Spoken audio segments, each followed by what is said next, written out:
Hello everyone, welcome to knowledge centric. आज हम discuss करेंगे जीएनए एंड एमएनए। तो आइए स्टार्ट करते हैं। सबसे पहले जियोमेट्रिकल न्यूट्रल एक्सिस जीएनए, ये होता क्या है? तो जीएनए को देखने के लिए बहुत सिंपल है।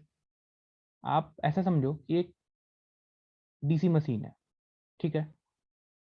इस डीसी मशीन को एक ऐसी इमेजिनरी एक्सिस जो इस डीसी मशीन को बिल्कुल हाफ पार्ट में उसको ब्रेक कर रहा हो। हाफ पार्ट मतलब जितना ये वाला पार्ट हो उतना ही ये वाला पार्ट हो।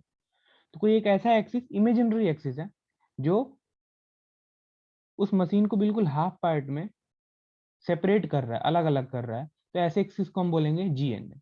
ठीक है, बहुत सिंपल। कोई एक मशीन है, उसको हाफ पार्ट में, एक ऐसा इमेजिनरी लाइन जो इसको हाफ पार्ट में ब्रेक कर रहा हो, उसको हम बोलेंगे जीएनए।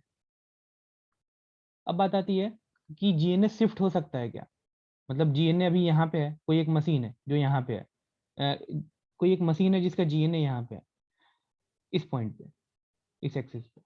क्या जीएनए को चेंज करके इस एक्सिस पे ले आ सकते हैं? ऐसा जीएनए यहाँ पे नहीं, पॉसिबल नहीं है ना। अगर कोई मशीन वर्किंग कंडीशन में है तो उस केस में जीएनए को शिफ्ट करना पॉसिबल नहीं है।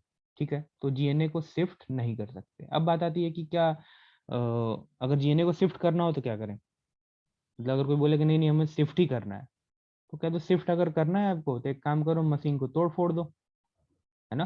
अब ये मशीन बिल्कुल राउंड शेप में ना होगा, कुछ ऐसा हो गया, मतलब उसको कहीं से भी पीट पाट दो, जो भी कर दो। अब हो सकता है कि जब इसको इक्वल पार्ट में डिवाइड करें तो हो सकता है कुछ ऐसा पार्ट करें मे बी, तो हो सकता है ये और ये वाला पार्ट इक्वल हो जाए, तो हो सकता है तब जीएनए जो है वो शिफ्ट हो। तो जीएनए का फिजिकल सिग्निफिकेंस सिर्फ इतना है, मशीन लिया, उस मशीन को अगर आधा पार्ट में डिवाइड कर सकते हैं इमेजिनरी, मतलब, तो उस एक्सिस को हम बोलेंगे जियोमेट्रिकल न्यूट्रल एक्सिस, है ना, जीएनए। ठीक है, तो आई होप आपको समझ में आया होगा। जीएनए जीएनए को शिफ्ट नहीं कर सकते। अगर शिफ्ट करना है तो हमें मशीन को उसका शेप चेंज करना पड़ेगा, है ना।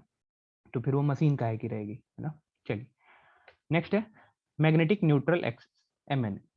अब एमएनए के लिए सबसे जो इम्पोर्टेंट है, ध्यान में रखने वाली बात, कि मैग्नेटिक न्यूट्रल एक्सिस के अलोंग जो ईएमएफ होता है वो जीरो होता है। ईएमएफ जीरो, मतलब इंड्यूस्ड ईएमएफ जीरो, है ना। तो अब इस चीज को समझने की कोशिश करते हैं कि मैग्नेटिक न्यूट्रल एक्सिस जो है वो कहाँ होता है। ठीक है, तो एक सिंपल सा डीसी मशीन का नॉर्थ और साउथ पोल बना लेते हैं। ठीक है, नॉर्थ और साउथ पोल, और यहाँ पे मान लो हमारा आर्मेचर है। ठीक है, आर्मेचर में ये हमारे कंडक्टर्स हैं। ठीक है, अच्छा अब एक चीज देखो, जो फ्लक्स लाइन होगा वो नॉर्थ से साउथ की तरफ फ्लो हो रहा होगा, मतलब नॉर्थ से साउथ जा रहा होगा फ्लक्स लाइन जो है। अच्छा, अब इस कंडक्टर पे, ये मान लो इसको कंडक्टर का नाम दे दिया वन, इस कंडक्टर का नाम दे दिया टू, थ्री और फोर, लेट अस सपोज। तो ये जो कंडक्टर है, कंडक्टर वन, इस पे कितना ईएमएफ इंड्यूस हो रहा होगा? अब मान लो मैग्नेटिक फील्ड है, मान लो ये मैग्नेटिक फील्ड है, इसमें कंडक्टर है, कंडक्टर पे ईएमएफ इंड्यूस कराना है। ये तो डीसी मशीन है, सप्लाई डीसी है, तो ये तो स्टैटिक है, इसका मतलब कंडक्टर को मूव कराना पड़ेगा। तो हम कंडक्टर को मूव कर दिए, मान लो इस डायरेक्शन में, आर्मेचर को रोटेट कराने लगे, तो होगा क्या? देखो इस पॉइंट पे देखो ध्यान से, जो हमारा आर्मेचर है, आर्मेचर वन, इस जगह पे जो थीटा है वो जीरो है। थीटा कैसे जीरो है? देखो जिस डायरेक्शन में मैग्नेटिक फील्ड है उसी डायरेक्शन में जो हमारा कंडक्टर है वो भी जाने की कोशिश कर रहा है। कंडक्टर इस डायरेक्शन में रोटेट करने की कोशिश कर रहा है, यानी कि दोनों के बीच जो एंगल है वो कितना है? जीरो। और हमें पता है ईएमएफ इज इक्वल टू होता है B L V sine theta, ये आप सबने पढ़ा होगा, B L V sine theta. अब साइन थीटा ही जीरो हो गया, इसका मतलब ईएमएफ कितना हुआ? जीरो।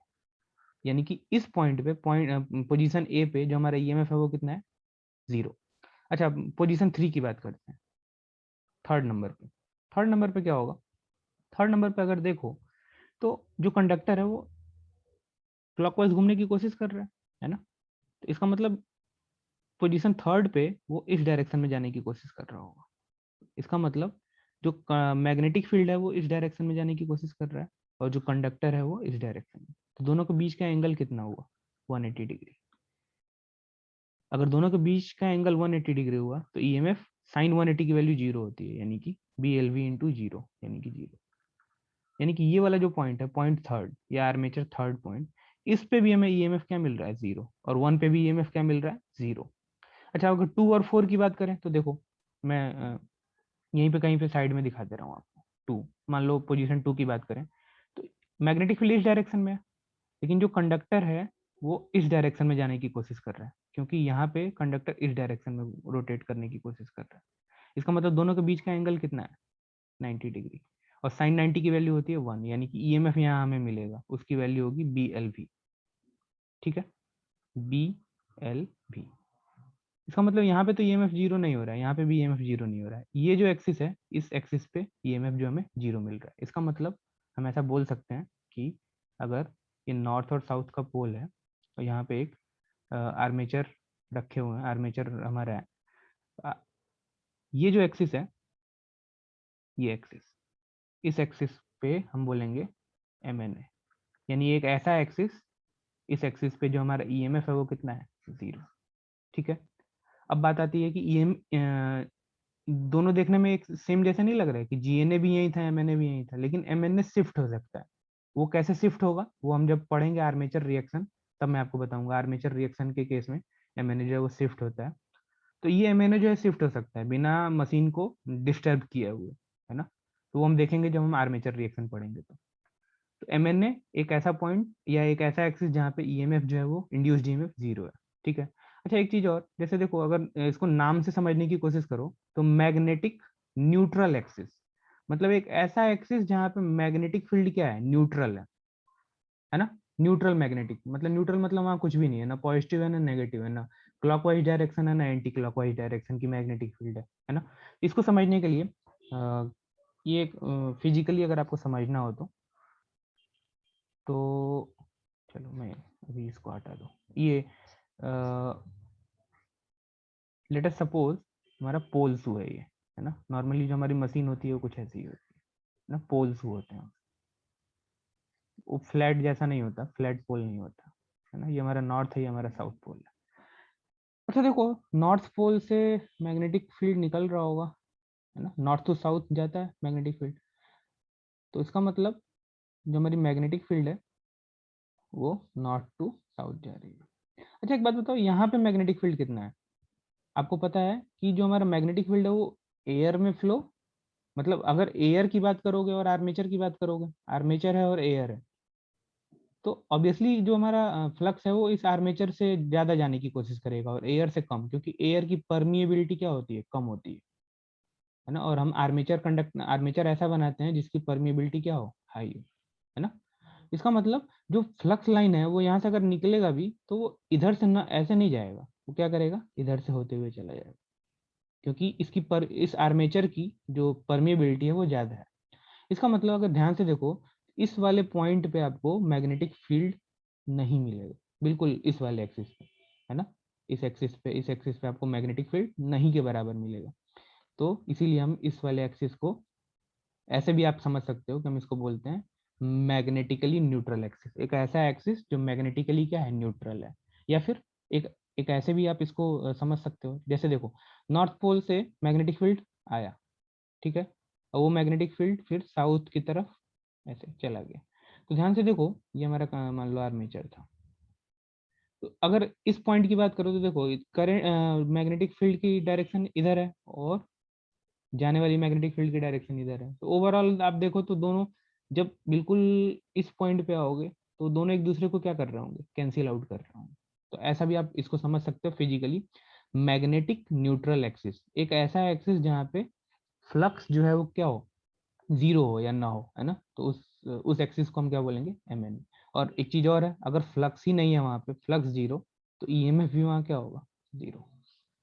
तो बेसिकली आपको ध्यान में रखना है। अब इसका स्टेटमेंट देख लेते हैं, है ना। MNA का, ये हमारा MNA का स्टेटमेंट है, axis at which induced EMF is zero. ये इंपॉर्टेंट है आपके लिए, is called magnetic neutral axis. एक बात और, MNA को हम शिफ्ट कर सकते हैं, है ना, प्रैक्टिकली। GNA को हम नहीं कर सकते।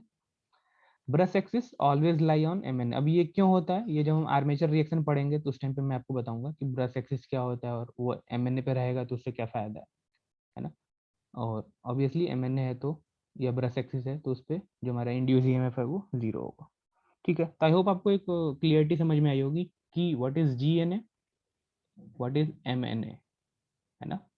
जीएनए मतलब मशीन लिया आधा कर दिया सीधे, है ना। एमएनए एक ऐसा एक्सिस जहाँ पे ईएमएफ क्या हो, जीरो।